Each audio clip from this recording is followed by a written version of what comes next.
আসসালামু আলাইকুম সকলকে।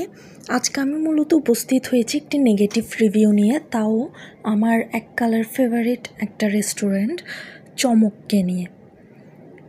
এটি ছিল চমকের আগের মেনু, যেখান থেকে আমরা মূলত একটি স্পেশাল ড্রিঙ্কস অর্ডার করেছিলাম এবং এটা ভালো লেগেছিল। এটি আমার চ্যানেলে আগে আপলোড করা একটি শর্টস, যেখানে আমার মূলত ভালোই লেগেছিল চমকের অফারগুলো এবং আইটেমসগুলো। তো আমি তাদের থেকে জিজ্ঞাসা করতে গেলাম এবার যে সিরিয়াল মিল্কশেকটা আছে কি না। প্রথমত তারা বলল নেই, এবং পরবর্তীতে তাদের সিটগুলোতে এই মেনুটি দেওয়া ছিল।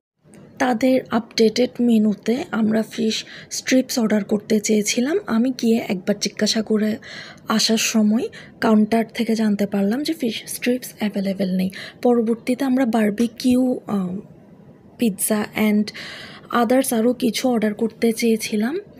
তো অর্ডার দিতে আমার হাজব্যান্ড কাউন্টারে গেলে তাকে অনেকক্ষণ যাবৎ ওয়েট করতে হয়। তারা অন্য একটি কাস্টমারের অর্ডার নিতে থাকে এবং ইনিয়ে বিনিয়ে অনেকক্ষণ ওই মেয়েটার থেকে তারা অর্ডার নেয়। পেমেন্ট শুরুতে করতে হয়, কিন্তু মেয়েটি ব্যাগ থেকে টাকা বের করলো।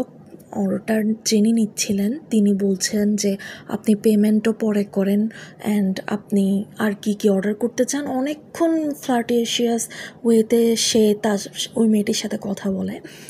তো অনেকক্ষণ ওয়েট করানোর পর আমার হাজব্যান্ডকে তারা জানায় যে এই আইটেমগুলো অ্যাভেলেবেল নেই। মূলত ম্যাঙ্গো রিলেটেড যে আইটেমগুলো দেওয়া ছিল সেগুলোই অ্যাভেলেবেল আছে।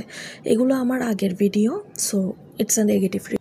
পরবর্তীতে আমরা ওখান থেকে ডিরেক্ট জিসির মোড়ের ওয়েল ফুডে যাই, আর খুব ডিসঅ্যাপয়েন্টমেন্ট ফেস করতে হলো।